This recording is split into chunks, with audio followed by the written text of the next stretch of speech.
I still am rocking out, Chrissy, to that. Hi, how are you doing, sis? It's been like a Monday instead of a Tuesday. It's been like a Monday. So, and I hate Mondays. So Yeah, I do too. it hasn't really been that bad. So, but hey, welcome to Within the Cauldron, everybody. Now this next paranormal team is from my neck of the woods in Iowa. So, which I'm kind of pleased because this makes the third team in Iowa that we have interviewed. So, yeah, kind of makes me happy. But to further ado, let me go ahead and introduce them, everybody. So, there was founded in 2010. Paranormal Endeavors is a paranormal research and investigation team dedicated to helping individuals and businesses better understand unexplained activity and experience. The team's mission is simple: to help people feel safe, comfortable, and empowered in their own spaces. Most of the paranormal team comes through private referrals, focusing on residential and businesses cases. Every investigation is approached with compassion, professionalism, and respect for both the clients and the locations involved. So, to further ado, welcome. Thank you. Welcome, Thank you. everybody. Oh, thank you for having us. Thank you so much for having us. You're welcome. We You are appreciate most it. welcome. So we have Eric, and you are the team lead, correct? Yep, and founder of it, going all the way back to 2010. So yeah, it's been me. And then when I started it, I had Jackie, who's also with us. She's the second oldest on the team in terms of membership. Been with us just a little bit after that. So yeah. Yeah. So We started how in did March, and then I came in the summer of that year still. So Oh wow! So Just a how did couple you months, find the team, or how did you start the team? Did you advertise? Was you friends before? She was friends before and just kind of talked about it. And I think it was just one of those unique experiences that not everyone comes across. I explain myself as being a very unique cookie anyway. So I'm definitely not a usual, shall we say, normal person. So this is one of my things, especially when I was going through my college years. A lot of the kids would go ahead and hang out, at the bars and the house parties, stuff like that. I was hanging out in the cemeteries. I was doing, stuff in abandoned houses and urbexing, just urban exploring.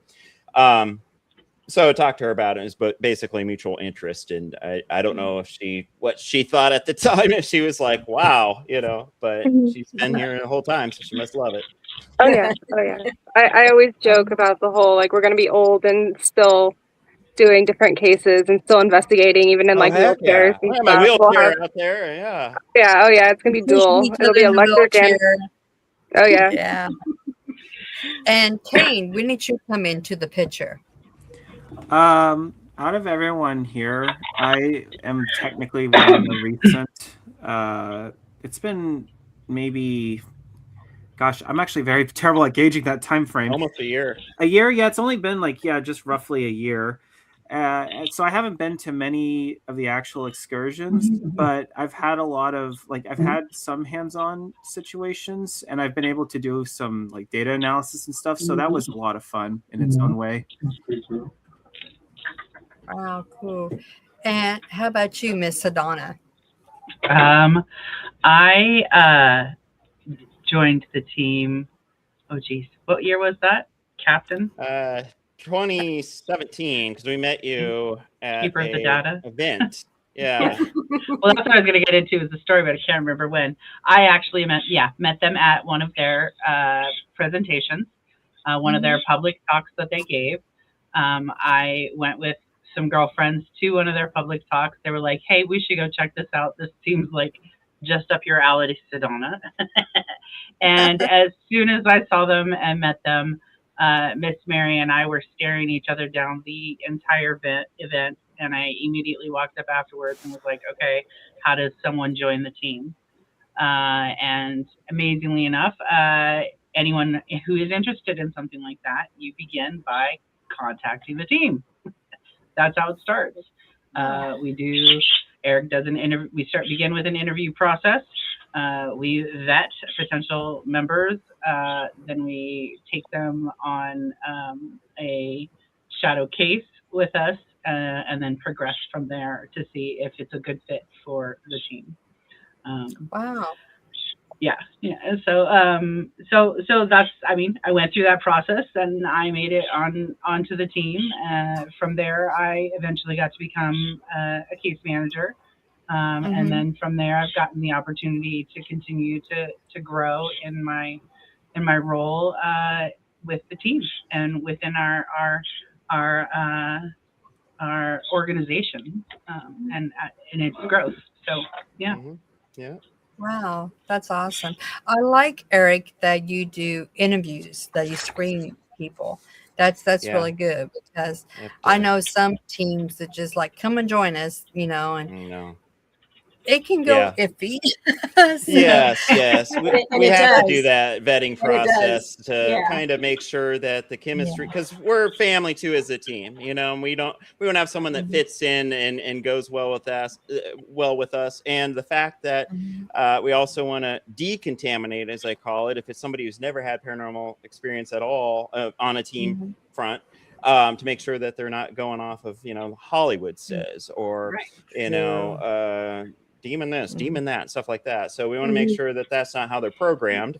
And obviously the one I kind of joke about, but it's true also, is make sure that the brown pants joke, if just making sure that they're not running, screaming, carrying on, because they got to be professional on the side that we do. It's a private side of the spectrum. So homeowners, businesses, things like that need help, so we have to raise the bar. Oh, absolutely. Well, Stace knows all about that. She's on 3 different teams that she works with, that she knows all about that. There's one team I certainly appreciate very much so, that the vetting process, interview and vetting process, because we just did one actually. And just to kind of give you just a little tip of the iceberg, it was very much like, you got to dominate these spirits because, they're like children. And I'm like, I don't know about this one. So you kind of get some kind of interesting feedback on interviews. So Yep. Yep. Yeah. And that's one of the things, and one of the reasons why I appreciate this team and why I joined Eric's team and was so cautious about in this arena. There's not a lot that I do in this, and what makes Paranormal Endeavors so much different from anything out there. This isn't entertainment purposes. This isn't about chasing the oogie boogies, and this isn't the scare factor and the entertainment purposes. This is an organization and a group of people who are resources for people who are going through things, who are experiencing things. So they're working on research, they're working on documentation, they're working on historical preservation, they're working on support systems for people. So this isn't just a snatch and grab of entertainment purposes and then running and ditching the scene. We are about the whole package, about following through. Yeah, my birds have got some things to say about that, apparently. Sorry. Yes. Hi, birdies. Yes. Bourbon now. Yeah. But about the whole package and the aftercare as well when we're taking care of our cases. And I think that's really important. And then what we're striving to try and change the narrative and like Eric said, like kind of make sure that programming isn't inside of people when they're coming onto our team, because we are so much different in what we do with that. Oh yeah. I would say it's definitely very much like a care plan system, going off of what Sadona was saying, where you're going in there into a family's home. They're already feeling some sort of way, whether it be positive or negative. Your job then is to make them feel comfortable, make them feel safe, make them feel heard. But then also when we go to leave, we don't just up and leave. We say, if you have anything come up, if you need any further help, we are just a phone call away. We are a drive away. We will get somebody out there if you need. So essentially, it is very much our goal is to be part of that care plan for these families, for these companies, organizations, what have you. Well, that's very refreshing because two of the teams that I deal with locally, we do residential cases as well. So it is very important because you can even have something that's just personally going on in the person's life that you can be supportive of them as well. Yeah. So cases like manifesting just negative energy can come across as being demonic or come across as being an entity in the home. So it is very important to be able to do the follow through afterwards when you go in and do, like we do a prelim, go in and like get a baseline kind of talk, interview and everything, and then create a game plan and then proceed with that game plan, whether it's an investigation that needs to happen or here's some things, some tactics to do for, keeping your home safe and making yourself feel so, relieved of what's going on. So definitely much more important it is. And the Hollywood, I mean, one of the members that's now it's actually watching the show right now, he's saying it's a beautiful thing because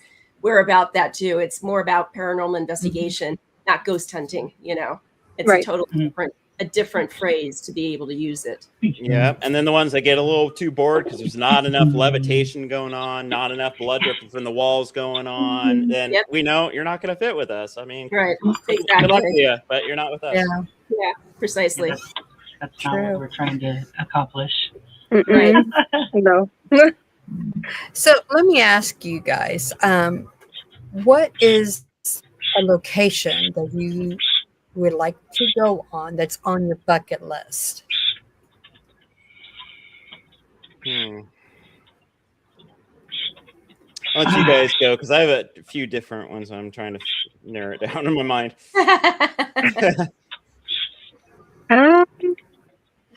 Well, see, again, I'm not usually one who's about going into like publicly known haunted locations. Like that's never been my vibe and my thing with the team. So I've barely gone to any public locations. That's the funniest part. Everyone's like, oh, you must have gone to, and like all my friends and people who aren't ghost busting people and all these strangers list all these public locations they've been to. And I'm like, oh, okay. I've been to like 3, I think, maybe 3 with my team. So they've all been on YouTube. You all can see my experiences with it. So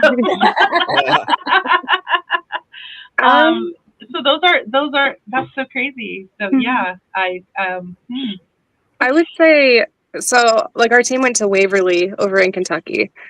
And I unfortunately missed out on that one. Yep, Waverly Hills. I would like to get to that one at some point. I'd be down for going along on that.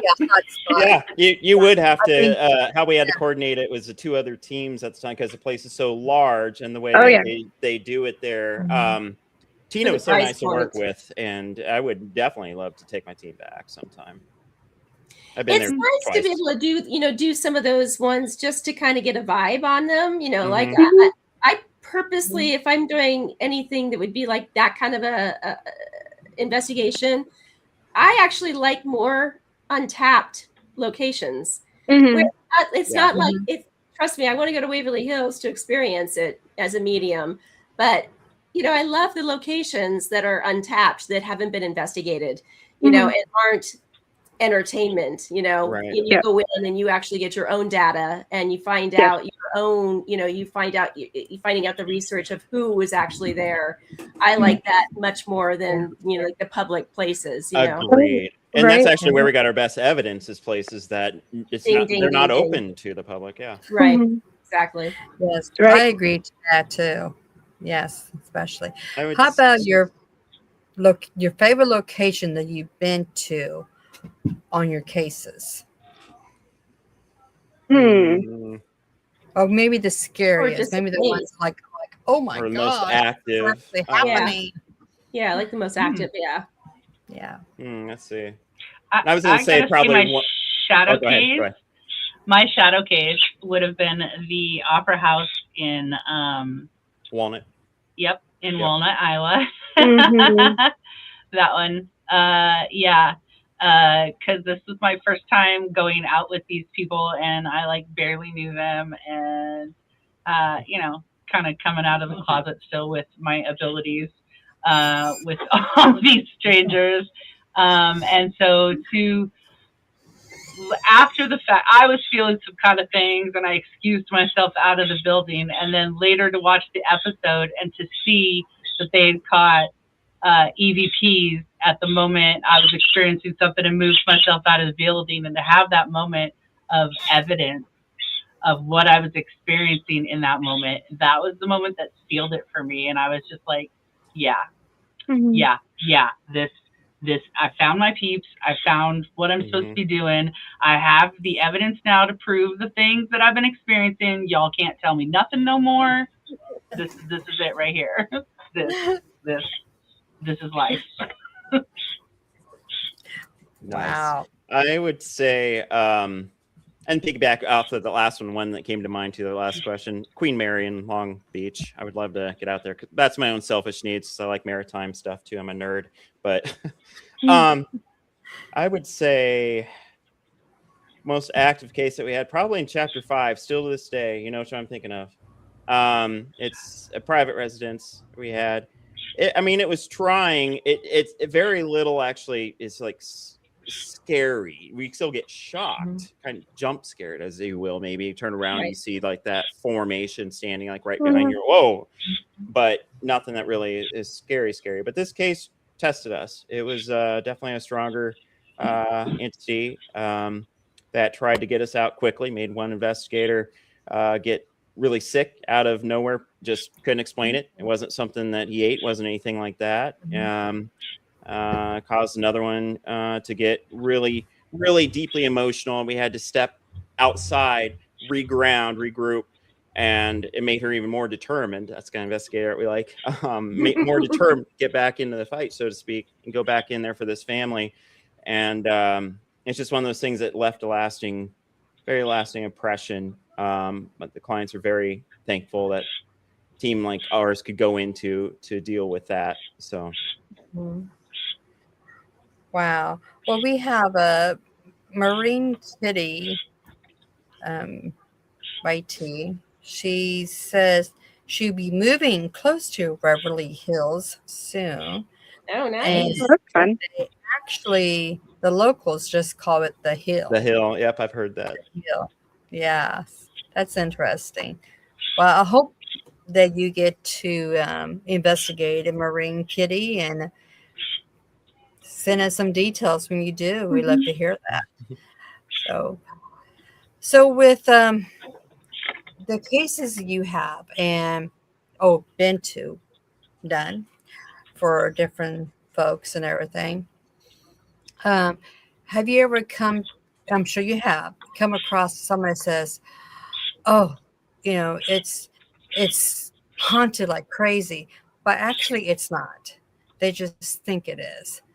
I know other teams has too. So I have to ask if any place that you have been to has been like that, where people's like, oh yeah, I'm seeing things, but they're not.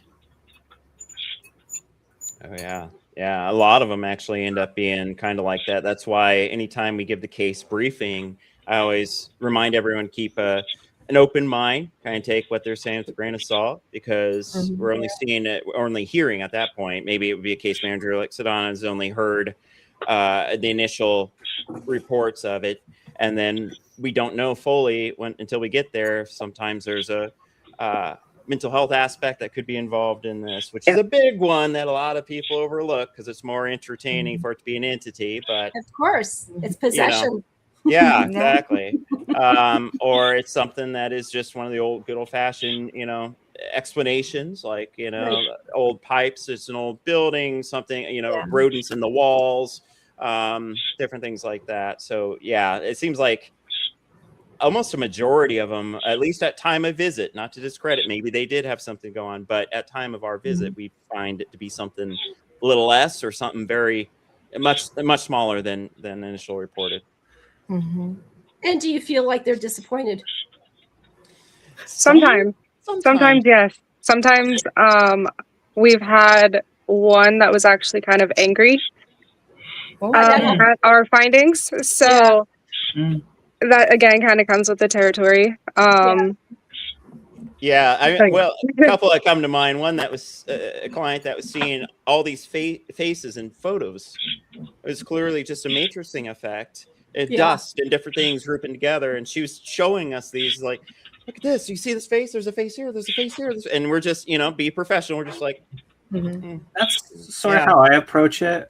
I myself am, and Eric knows this, but I'm very, very skeptical in some situations, and I do not mean to sound like oh that can't be. It's not impossible. I'm not like the what's the word? I'm not the Scully, right? But I definitely try to approach it very much so with there is possibilities for explainable phenomenon. Yeah. So once you rule out those elements, you can start to see like what lies underneath that. You know what I mean? Right. Like, yep. So. It definitely. I've only been on one case, so I have not really seen anything as what you're describing, where someone is claiming. But I've seen many.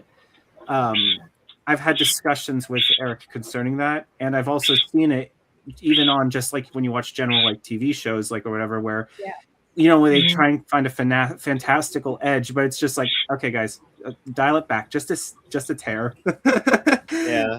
Yeah, you've been on like maybe one traditional, if that's even a thing, but one traditional case with us was at the that church close. Yes, and then your shadow case was that one that was more of an outing with friends and a counseling session. Exactly, and even though I didn't experience nearly like as much sort of phenomena, I still very much was intrigued and able to see where exactly things were coming from, whether there was something going on or whether it was like small, like mundane things. But either way, it all kind of piled together in a way for me to appreciate that there were things to actually consider, not just black and white, Sorry if that was kind of a tangent. No, that's okay. No, that's fine. How about those that are very skeptic? That you would say, oh, there's a spirit behind you, or there's a spirit in your home, and they're like, nah, there's something here, because they're just too skeptics. And I'm sure you probably have come across some of those too as well. Yeah. We have, I would say it was one that was a success story, I will say. It was in Oskaloosa location, and this client was so like basically doing that. Oh yeah, they're seeing stuff. Okay, all right, and we go in there, kind of make a little bit light on our sensitive abilities on the team.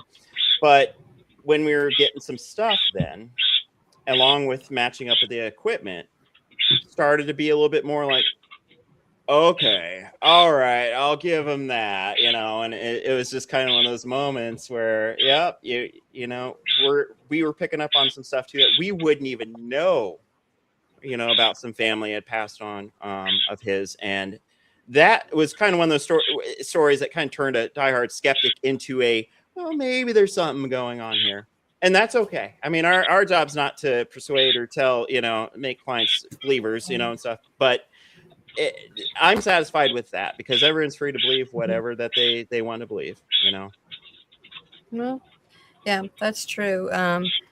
David Wells says debunking is the key, which it is. I mean, I think every team should try to debunk what they agree. I had a case similar to that where it's like somebody went out there. She had a paranormal team, and she went out, and she's like, and she professed to be a medium, and she really wasn't. But she's like, oh, you've got cryptids, you have a UFO, you got skinwalkers, you've got, and you have cowboys, you have. Out of all that, and you had dead bodies on the property too. And I mean, I went through that like with a fine tooth comb, and I was able to debunk all of it. But yeah, you have some hohokums here, and they're upset about the land being raped. So I think we need to have a medicine man come out here and do a Native American blessing for the land, and they'll be happy. Guess what? It went away. So it's just like you get again. It's like and they freaked out the client, totally freaked the client out. Yeah. So it's really sad when that happens, because then they're like, well, what are we supposed to do? We can't move, you know? Well, and that's also why it's super important that like what we do is we go in scientific first and then spiritual. So once we've debunked what we can debunk, then we go into spiritual. And there's times where the spiritual is just kind of like beating you upside the head, I guess, if you will. So it is get a bit hard sometimes. I know for me personally, there's been times where I'm like, okay. I have to listen. yes.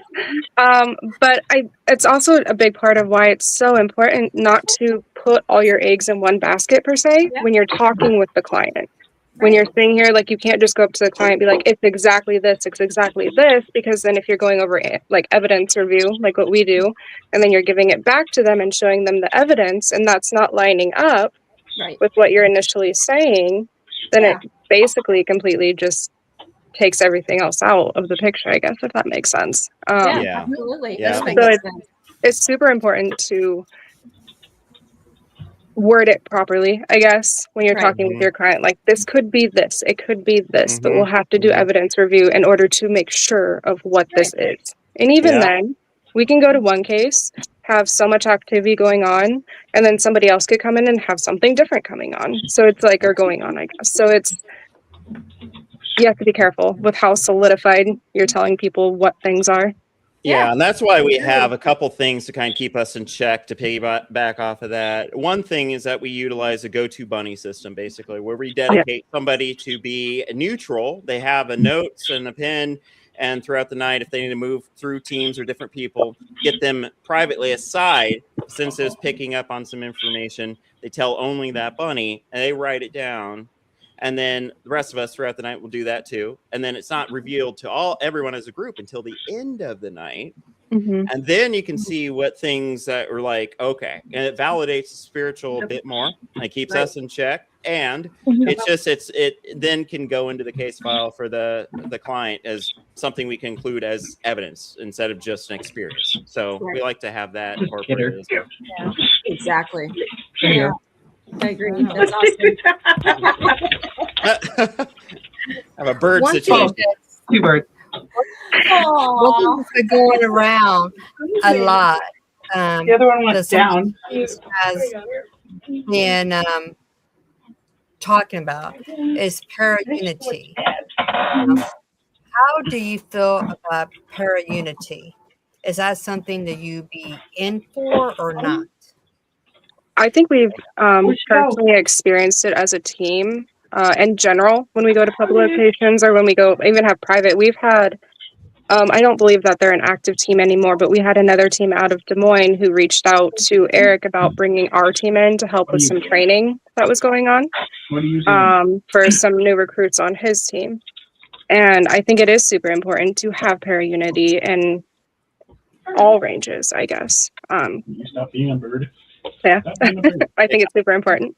It is, and I think the idea, unfortunately, is only idea for so many because then they get this thing called an ego about them, and then whatever happens is it has to be this. It has to be this. I had we did a reveal. This is back in I think chapter 3. It was a combination of a lot of different things going on in this client's home.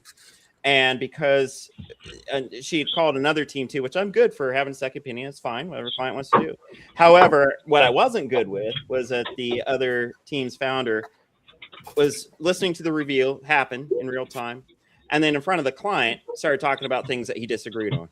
Like, this isn't the time or place, man. If you want to pull us to the side, it's fine, but it's not exactly everything here. You have to be open-minded too on this. I seen a little bit of what you're getting to, but there's this whole other thing that you missed out on. It's okay. And just having that that kind of unity, as you call it, because you might need help. And we've had to help other teams. We had to bail some out before. Ouija board gone wrong, you name it, and it's just like we've had to help them out. I think it's silly to get involved in this, to go at it alone, a lone wolf mentality myself. That's just my opinion. But I think setting egos aside is big. Yeah. We're all after the same thing, and we want to educate. We want to have the safety for the individuals and also for the buildings. So it's ridiculous that there has to be an ego put into this and that your way is the right way or it's a highway. Yeah. I agree completely. Oh yeah, I know. One of the teams in Iowa is trying to start a para-unity. I told them if they need help, we will help them any way we can. They probably might be the same team you was talking about out in Des Moines. I don't know. We can talk about that later. But yeah, I think that'd be something that would be really great, even here in the Midwest. It's something that we can, because we don't have nothing here in the Midwest that much. Yeah. Really. And we do want to build back, because we did have somewhat of a networking of teams, especially in the earlier years of Endeavors, but either teams have just ended out of the field anymore, so we were talking about this the other day with Sadona and Jackie, where it's just like we reestablish a network like that nationally or internationally, because there's a case sometimes we did have one that was thrown at us from Virginia at one time, and I had to tell the case manager at the time, it's like, well, I do know these people, I do trust, I know them, and just send them the information. It'd be nice to build that up so we have that more places, because we can't travel as a home team everywhere. Right. Absolutely. Sis, I know you have some questions that you are probably just patiently wanting to ask. Actually, I really don't. I'm just kind of going with the flow, actually, just kind of listening to what they're saying and picking out things to talk about and everything. The para-unity was what I was going to talk about as well. The para-unity is just so important to me. But again, like I said, it's like you can typically tell who's workable and who's not workable, in this field. It's interesting. Let me think of what I can say. Because you guys have touched on like almost everything that I have like note wise here. I would say, like, what's the one thing you've learned from your work that most people wouldn't expect?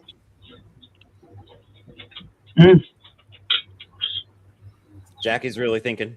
I know. I'm like, wait a minute. 16 years of experience. Let's go. Let's go. We're going deep now. I would say as many years as I've been doing this, it's been such a big fluctuation as far as personal experience goes. And the more, like, even recently, I would say, what's really stuck out to me as far as things like I've learned along the years has been just how much psychology and like quantum physics does have a hand to play in what we're doing. Mm-hmm. I think it is super important because like we've done our own experiments as far as like with quantum physics, and can you as an individual with just the brain capacity that we have right now, can we manifest our own responses? And we actually did do a test at Eric's and we were able to. So that makes you really stop and wonder at these big paranormal locations, is it mass hysteria? Is it paranormal phenomenon? Yeah. Is it a mixture? Right. So I guess just really diving deeper into the psychology of it. And like we've mentioned throughout this conversation, it seems like that's part of the equation that's missing with a lot of paranormal is paying attention to the scientific and that psychology side of things. Absolutely. I 100% agree with that. I believe, is that why some teams always get certain results that way, right, or certain people always get these certain results, mm-hmm, and where we're not always getting those results when we go into a place because we're searching for that, right, when we go in there. Mm-hmm. We have different perspectives and different motives, different intentions, mm-hmm, let's say, for our purpose when we're heading in there. So our results while we're in a location are different. And I truly believe that has an impact on what we experience when we're in these places. These are the types of discussions that we as a team have all the time. I love that we talk about these types of things as a team and we get into these discussions. We talk about mental health and how that impacts people and getting people to the appropriate resources for that, because that really, really can have an impact in this field, not only on people experiencing stuff, but those of us who have encountered things that can get a little hairy and sketchy, and what that can do to us and our mental health, and working on, our clarity as well. So like those are important things that this team makes sure to stay focused on, and make sure that we're continuing to educate people and making sure to work on public awareness on all the time. So those are important. Yeah. Those are huge, exactly. important things to us as a team to make sure that we're working on. Again, it's not just, ooh, ghost, Right. And I will say I Jump agree scare. completely too, from my perspective of being on a couple teams before I even started Paranormal Endeavors. So yeah, my lore goes back even further. But the first group I was on, they hated psychics, anything to do with it, they didn't believe in any of that fill in the blank. He called it any different thing depending on whatever day it was. And so it was just like, okay, all right. And their team used provocation as their main thing. They wanted to go in and they would use, derogatory terms, try to get, fight going if they could. And of course, their team got EVPs that were more abundant, so we'll give them credit for that, but they were negative EVPs. They were more like the get outs and the go to hell, and things like that. It's like, oh, but then us approaching it more in that professional, respectful, big keyword, we don't get that negative stuff as much. So I'm just like, this is night and day compared, because I guess I got to see what didn't work well with the team and then what does work. And that's how we formed our own. So, yeah. No, the respect part is very important. It's very, very important. And to your point, Jackie, too, it's like we just on another team had one of the members go to the Myrtle Plantation. And, you guys are familiar with the Myrtle Plantation. You know that Chloe is a huge draw for people to go there and try to catch glimpses of her. And, it is manifested.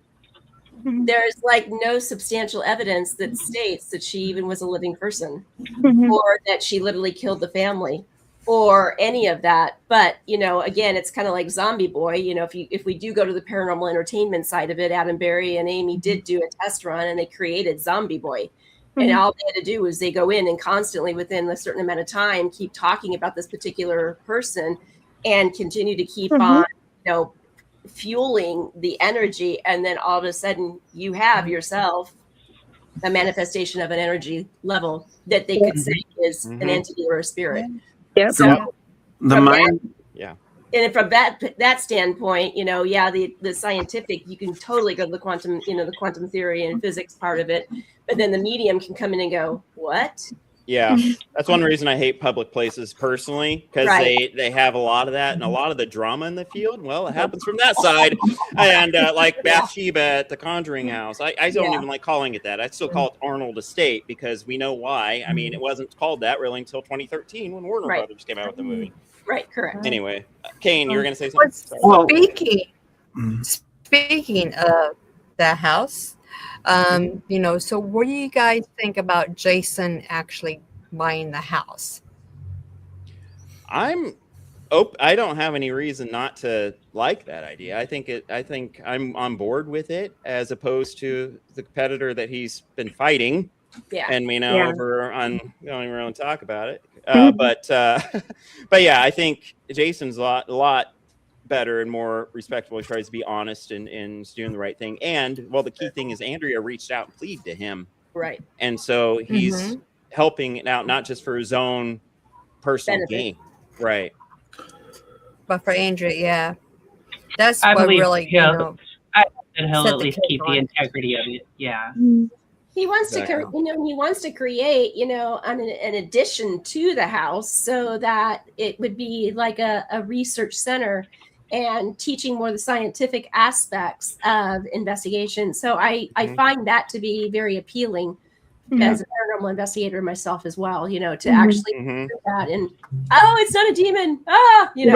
Right. Well, and keep prices reasonable. That's the other key thing, That's because the other there's key so point. many that get in this for the greed, or they think they're Right. going to be able to quit their day job. Well, Yeah. guess what? Most of us that are in this field, the majority of us, we are the main population. We still have a job that we have to do in the daytime, and That's this is correct. just our side hobby. So, Right. yeah. That is true. Oh, Kane, you had something to say. I'm so sorry. What were you going to say, Kane? Oh, it's well past us by now. Don't worry. It was literally just jumping off on what exactly you were saying about how the mind can create what reality. You know, we can shape the world around us just with enough belief. That's for certain. Like if you expect something, or if you tell yourself it can occur, eventually, not to use the word coincidence, but that's kind of like how sometimes coincidence works. You're literally like bending we have more control over the world around us than we really realize. Like, you know, like that's why people believe in the concepts of how feng shui works and stuff, the balances between ourself and the world around us. That's all I was gonna kind of jump in with. But no, with all the stuff you were just talking about, I actually had no idea about any of that, so that's all new information with James purchasing the property, and I'm glad that he's adding on to it with something that's respectful rather than exploitative. So Correct. Yeah. It's So very I think a nice concept. I think when it comes to public locations, it's super important not only to have respect for the location itself and the history, but also the people coming through your door. Yeah. It is part of your job to make sure people are safe when they come to your location. Now, it is not entirely your full job by any means, because everybody else, we all have to take care of our own protective measures. We all have to be respectful when we're going into these places. But as a caretaker, some of that responsibility does fall on the caretaker. So when you've got people going in there who are in it for just the money, for the greed, for the hype, let's make this into like a whole a freak show attraction, if you will, then that whole safety factor goes way down, it seems like, from what I can't speak for everybody else, but from what I've seen. Right. Yeah. Yeah, But exactly. to piggyback The integrity on of a place film too. Yeah.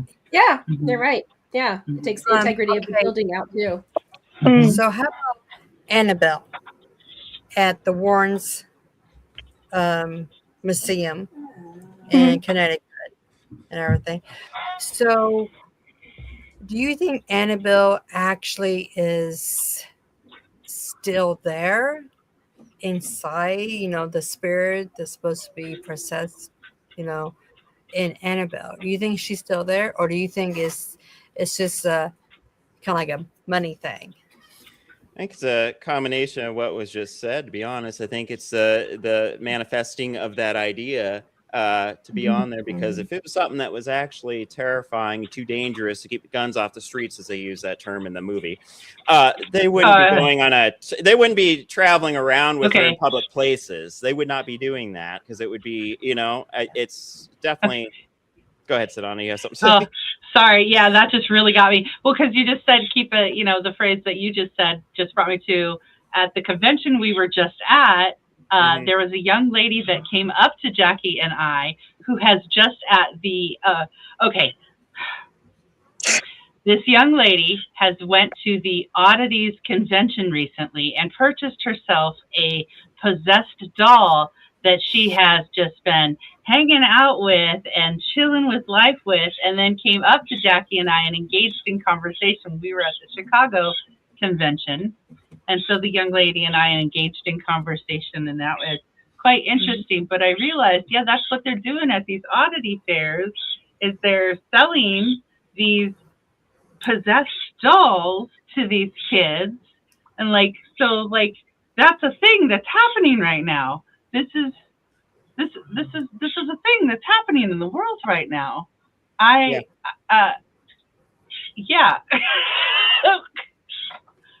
crazy, because I mean, in my personal opinion, as far as Annabelle and like the dolls and stuff like that goes, if she is legit still in there, the spirit itself is still in there, it is super irresponsible to be just parading that energy around.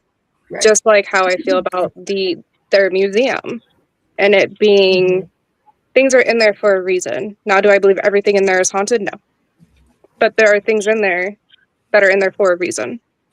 And like with Sadona just talking about the haunted doll that the chick had picked up and stuff, she was super just like comfortable with the idea of this doll and opening herself up to this energy. This Thank you. entity. Thank you. You get it. Yeah. You saw that body reaction. That's exactly what I experienced when she told me. And I was like, do you realize what you are doing, young friend? This is how we go from attachment to oppression to possession. Like this is the steps of how this happens, my friends. This is how we're not educated on this stuff.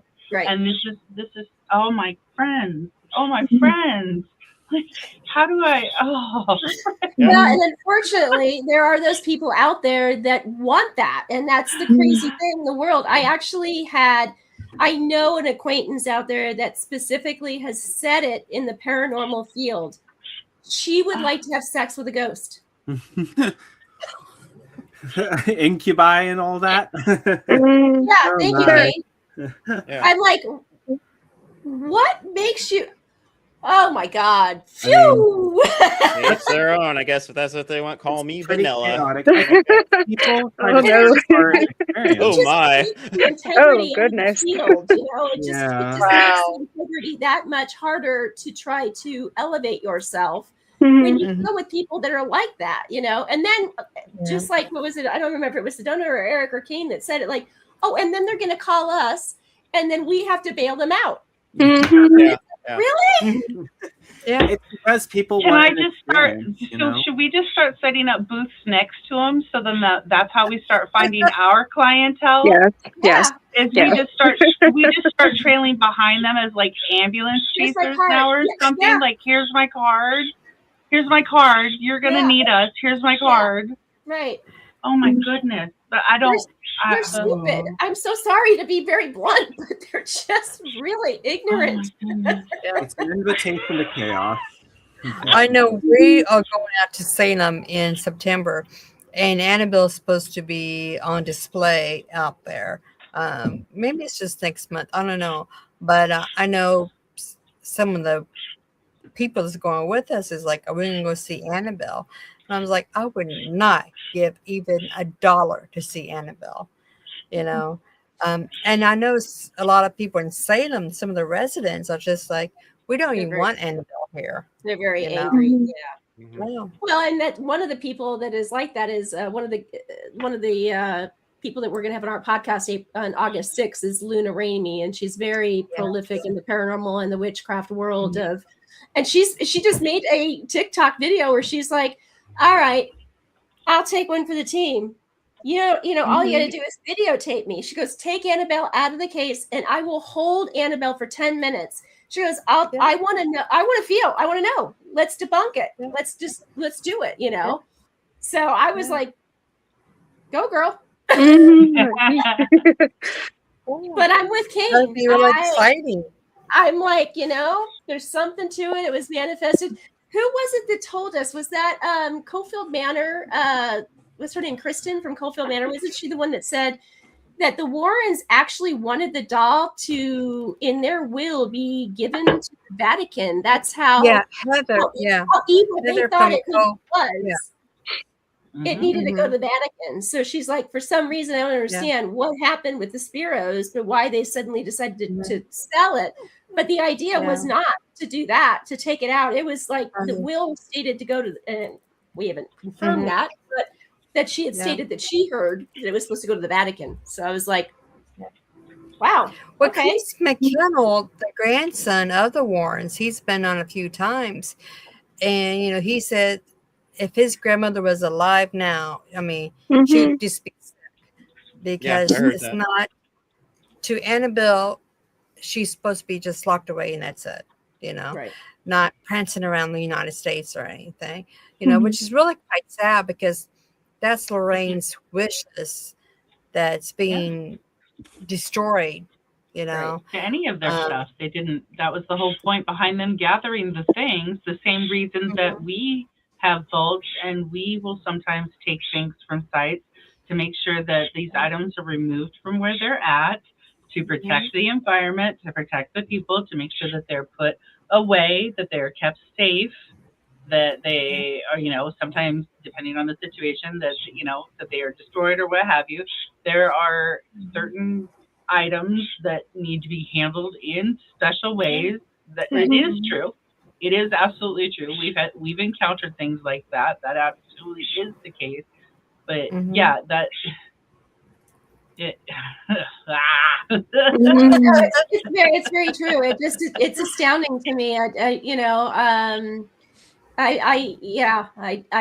floored, totally floored about it. But I agree with Eric in the sense, and Chris kind of skirted around the issue and through the trees, so to speak, and basically came up with the same explanation as to Annabelle. Was there an accident? No, there was no accident. Right. Is there an imprint? Yes, there's probably an energy imprint on that. But is it anything that is evil? He's like, well, if you continue to keep telling something it's evil, it's going to be evil. It's going to be evil, yeah.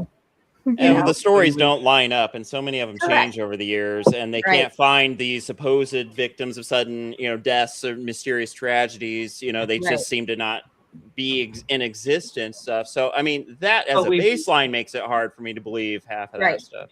Exactly. Yeah, correct. But we are all talking about it, but we all discussing it. We're all talking about the same doll now. So now it is. That's what they want. That's the point. Yeah. That's what we talked about, how it all becomes a thing and it all becomes manifesting because we are all focused on it. We have all made it a thing. Right. Yeah. It's like Chloe. Well, it's just like these TV shows, the paranormal TV shows they have nowadays. I love watching them, but there's anymore. It's like I just don't like watching them because it's just like the way they talk to the spirits, for one thing. So it can be very, very vicious towards the spirits. Like the spirits ain't nothing, and they are. They used to be humans, Right. And it's just the way they go around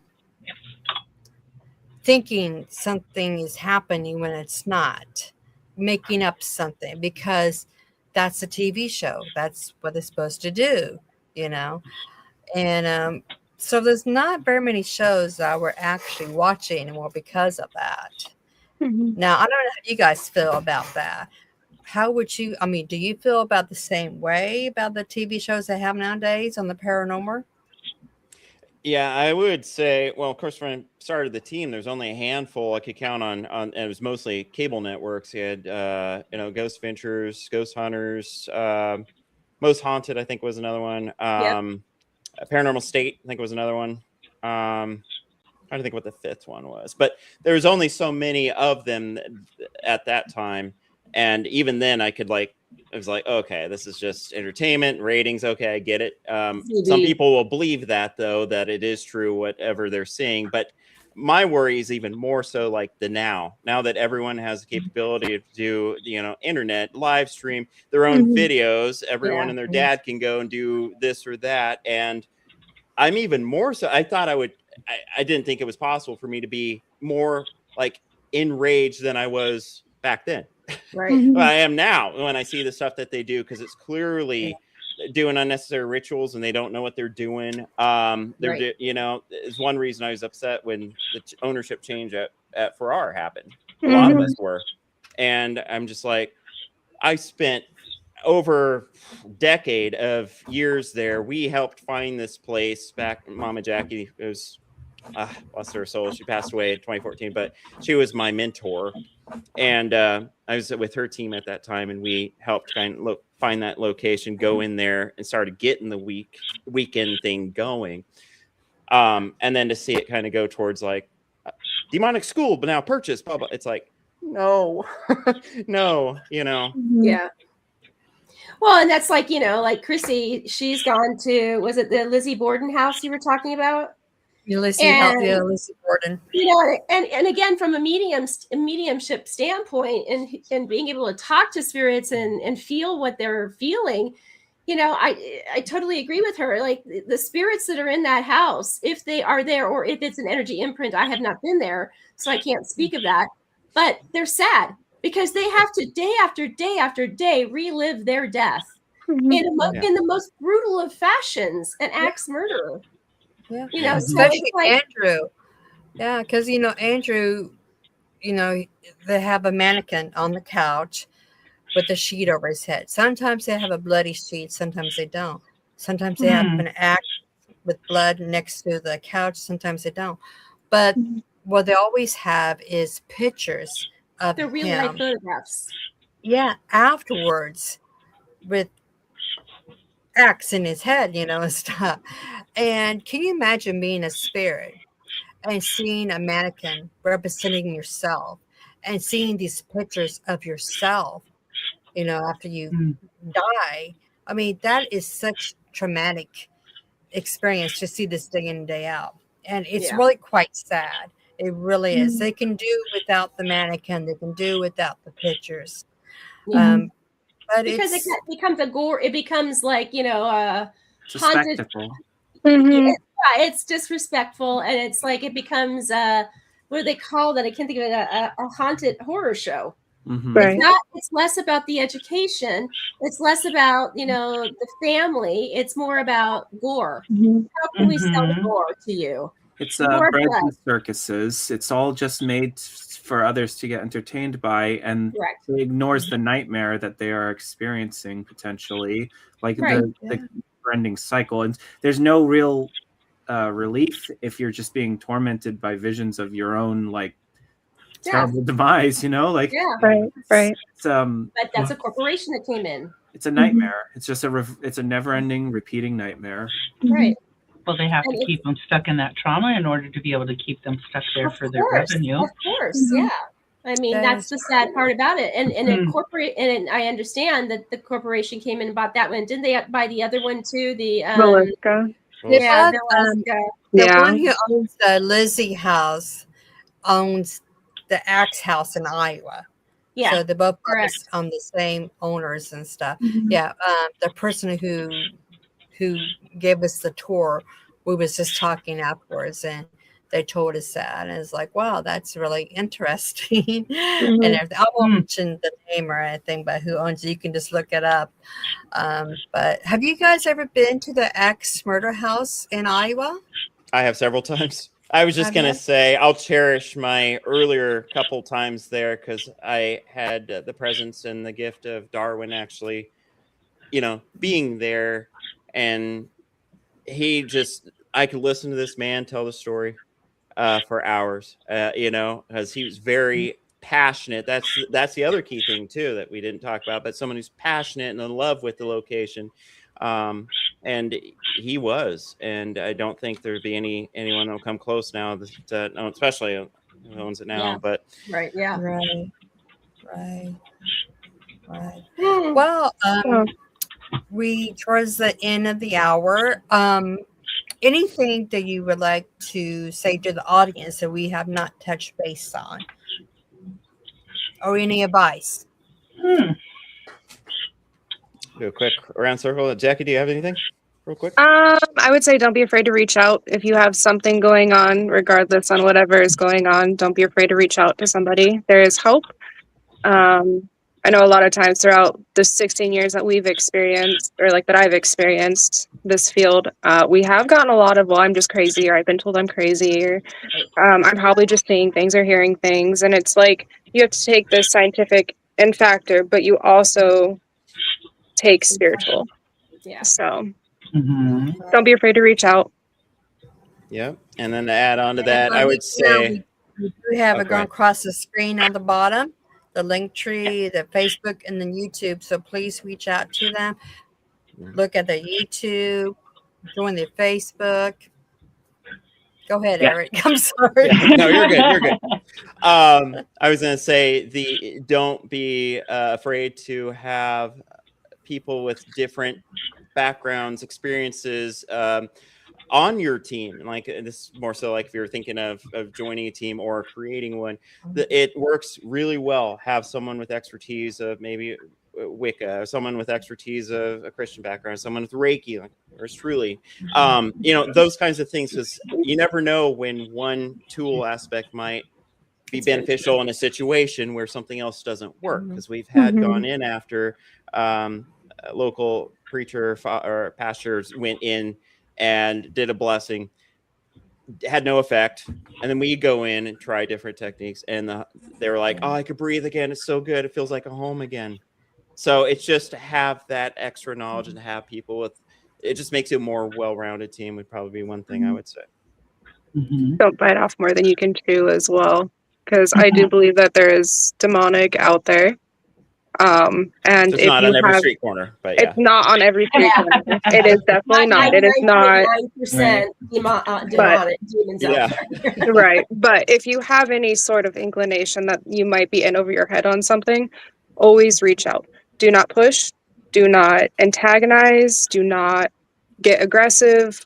Like, unless absolutely, like, as far as aggressive wise, obviously take back your energy and stuff like that. But if it's something that you need assistance with, get that assistance. Our mission isn't about proving that paranormal exists. It's about serving people that are experiencing those unexplained events and making sure that we do it in a professional way with compassion and transparency and most of all respect. Mhm. Yeah. And Kane, did you have any anything? last words from you?